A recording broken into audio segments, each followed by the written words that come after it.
Hi, Kuttoor vlog കാഴ്ചകളിലേക്ക് എല്ലാവർക്കും സ്വാഗതം. അപ്പം ഇന്ന് നമ്മൾ വന്നിട്ടുള്ളത് കുറേ ദൂരം ഉൾഭാഗത്ത് ഒരു തടാകക്കരയിലേക്കാണ്. അപ്പോൾ ഇവിടെ ഒരുപാട് കാഴ്ചകൾ നിങ്ങളെ കാണിക്കാനുണ്ട്.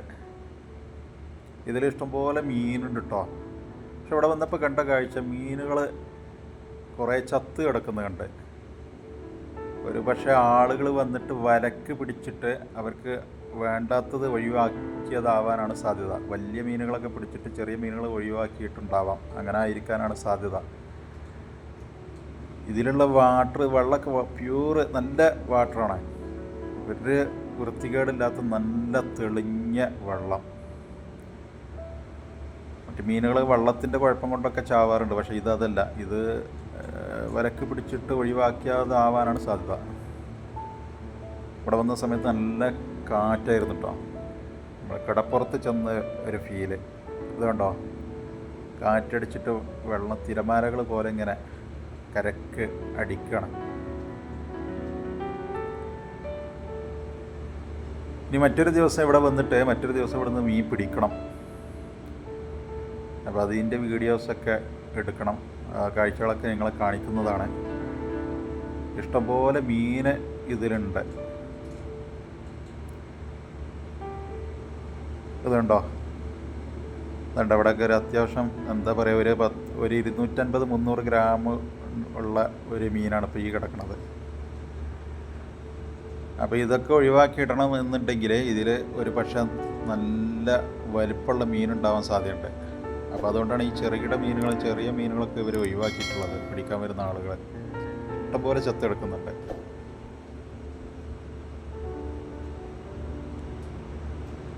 ഇവിടെ വലക്ക് മീൻ പിടിക്കുന്നത് കണ്ടു കഴിഞ്ഞാൽ തന്നെ മുനിസിപ്പാലിറ്റി ഫൈന് ഇടും കേട്ടോ. വലക്ക് മീൻ പിടിക്കാൻ പാടില്ല ശരിക്കും. ഇവിടെ നമുക്ക് ചൂണ്ടക്ക് പിടിക്കാം. അത് ഇനിയിപ്പോൾ കണ്ടാലും അധികൃതർ കണ്ടാലും പ്രശ്നമല്ല.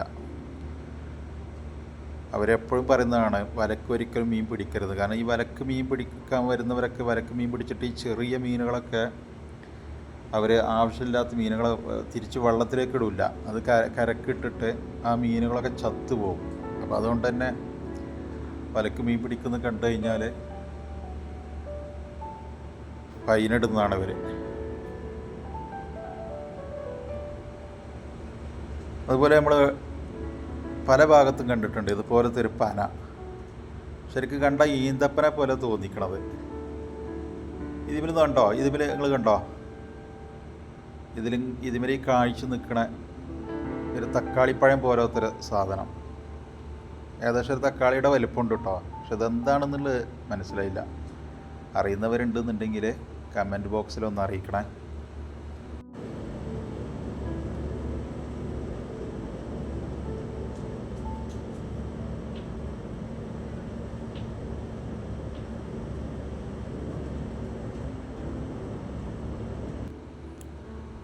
നമ്മളിങ്ങനെ പോകുന്ന വഴിയിൽ പിന്നെ ഒരു കിണർ കണ്ടിട്ടോ. മരുഭൂമിയിലെ കിണർ കണ്ടിട്ടുണ്ടോ നിങ്ങൾ? കാരണം മരുഭൂമിയിൽ മണലാണല്ലോ. അപ്പോൾ അതിൽ കിണർ കുഴിക്കുന്ന രൂപം കണ്ടില്ല. പക്ഷികളൊക്കെ പാറുന്നുണ്ട്. നല്ല തെളിഞ്ഞ വെള്ളം കേട്ടോ. നല്ല തെളി വെള്ളം കണ്ടോ, എന്താ തെളി വെള്ളം, നല്ല വൃത്തിയുള്ള നല്ല തെളി വെള്ളം. ഒരു പക്ഷേ ഇതൊക്കെ ഇവിടെ ഈ ആടിനെ നോക്കുന്ന ആളുകളൊക്കെ ഉപയോഗിക്കുന്ന വെള്ളമാവാം. അവർ ഉപയോഗിക്കുന്ന കിണറാവാം. അതുണ്ടോ, മേലെന്ന് കോൺക്രീറ്റൊക്കെ ചെയ്ത് അതിൻ്റെ താഴെ വല്ലാതെ ആഴമില്ല കേട്ടോ. ആഴം അങ്ങനെയില്ല. അതുണ്ടോ, നല്ല വൃത്തിയിൽ കോൺക്രീറ്റൊക്കെ ചെയ്ത് സെറ്റാക്കിയിട്ടുണ്ട്. മണ്ണ് ഇടിയാതിരിക്കാൻ വേണ്ടിയിട്ടായിരിക്കാം ചെയ്തിട്ടുണ്ടാവുക. മണലാണല്ലോ, അപ്പോൾ ഉറപ്പുണ്ടാവില്ല, ഉറപ്പായിട്ടും ഇടിയും. അപ്പോൾ അതിന് മേലെന്ന് തന്നെ അവർ കോൺക്രീറ്റ് ചെയ്തിട്ടുണ്ട്.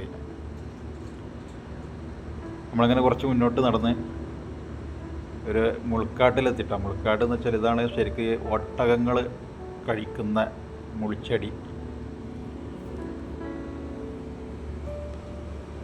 നല്ല വലിപ്പമുള്ള മുള്ളുണ്ട് കേട്ടോ അതിമരെ. ഇതൊക്കെ എങ്ങനെയാണ് ഒട്ടകം കഴിക്കുന്നുള്ളത് സംഗതി ഒരു അത്ഭുതം തന്നെയാണത്.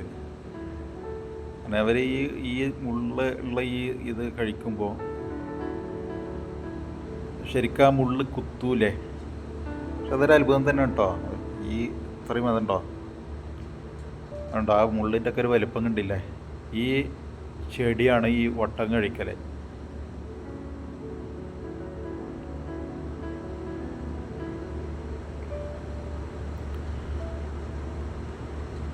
നമ്മളിങ്ങനെ ഇവിടെ മുമ്പ് കാലങ്ങളിൽ വർഷങ്ങൾക്ക് മുമ്പ് ഇവിടെ താമസക്കാരുണ്ടായിരുന്നു. അവർ താമസിച്ചിരുന്ന മൺകുടിലുകളാണ് ഇപ്പോൾ നമ്മൾ ഈ കണ്ടുകൊണ്ടിരിക്കുന്നത്. നമ്മളിവിടെ നിന്നൊരു സൗദി പൗരനെ കണ്ടിട്ടോ. അപ്പോൾ അയാളോട് ചോദിച്ചു. അപ്പോൾ അയാൾ പറഞ്ഞത് മുമ്പ് കുറേ വർഷങ്ങൾക്ക് മുമ്പ് ഇവിടെ 15ഓളം ഫാമിലി താമസിച്ചിരുന്നു എന്നാണ് പറഞ്ഞത്. അതായത് 15ഓളം വീടുകളുണ്ടായിരുന്നു. ഇപ്പോൾ അവരൊക്കെ എവിടെയാണെന്നുള്ളതൊന്നും അറിയില്ല എന്നാണ് അയാൾ പറഞ്ഞത്. അയാൾക്ക് കൂടുതൽ വിവരങ്ങൾ അറിയില്ല. അയാളും തന്നെ കേട്ട കാര്യങ്ങൾ പറഞ്ഞത്. അതുപോലെ ഈ കാണുന്ന മലയുടെ അപ്പുറത്ത് ഇതുപോലത്തെ ഇഷ്ടംപോലെ മൺകുടിലുകളുണ്ട്. അതിലൊക്കെ ഇപ്പോൾ താമസക്കാരുണ്ട്. ഈ ആടിനെ മലകളിൽ ആടിനെ നോക്കുന്ന എത്യോപ്യൻ വംശജർ. അപ്പോൾ അവർ താമസിക്കുന്നതാണ്. അതുകൊണ്ട് തന്നെ ഇപ്പം കണ്ട സൗദി പൗരൻ്റെ ആടിനെ നോക്കുന്ന ആളുകളൊക്കെ ഉണ്ട്. അപ്പോൾ അതുകൊണ്ട് തന്നെ അവിടെ ഷൂട്ട് ചെയ്യാൻ അയാൾ അനുവാദം തന്നില്ല. അയാൾ പറഞ്ഞത് അവർ ഒക്കെ രേഖകളില്ലാതെ ജോലി ചെയ്യുന്ന ആളുകളാണ്. അപ്പോൾ അതുകൊണ്ട് തന്നെ അത് ബുദ്ധിമുട്ടാണ്, ഒരിക്കലും ഷൂട്ട് ചെയ്യരുതെന്നാണ്. അതുകൊണ്ട് തന്നെ നമുക്ക് അപ്പുറം പോകാനുള്ള അനുവാദം കിട്ടിയില്ല. അപ്പോൾ ഈ മലയുടെ അങ്ങേ ഭാഗത്ത് ഇതുപോലത്തെ ഒരുപാട് കുടിലുകളുണ്ട്. അതിൽ തന്നെ ചിലതൊക്കെ ഇവർ മുകൾ ഭാഗത്ത് പ്ലാസ്റ്റിക് സീറ്റും ഇതൊക്കെ വെച്ചിട്ട് ഇപ്പം അതിൽ ഈ ആടിനെ നോക്കുന്ന ആളുകൾ താമസിക്കുകയാണ്, അവർ ഉപയോഗിച്ചു കൊണ്ടിരിക്കുകയാണ്.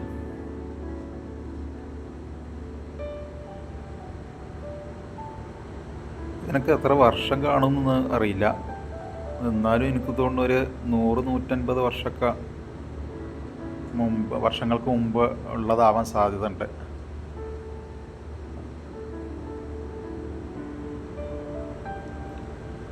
അങ്ങനെ നമ്മുടെ കാഴ്ചകളൊക്കെ കഴിഞ്ഞ് തിരിച്ച് പോരുമ്പോൾ വലിയൊരു മുൾക്കാട്ടിലെത്തിയിട്ടോ. അതിൻ്റെ ഉള്ളിൽ കിടന്നപ്പോൾ വലിയൊരു കാട്. പക്ഷെ അതിൻ്റെ ഉള്ളിൽ അങ്ങനെ അങ്ങോട്ട് ദൂരം പോകാൻ പേടി. കാരണം ഇതിൻ്റെ ഉള്ളിൽ ചെന്നായകളുണ്ടല്ലോ,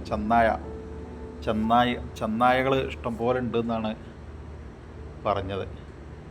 ഈ ആടിനെ വളർത്തുന്ന ഏരിയകളിലൊക്കെ ഈ ചെന്നായകൾ ഇഷ്ടംപോലെ ഉണ്ടാവും ആടിനെ പിടിക്കാൻ.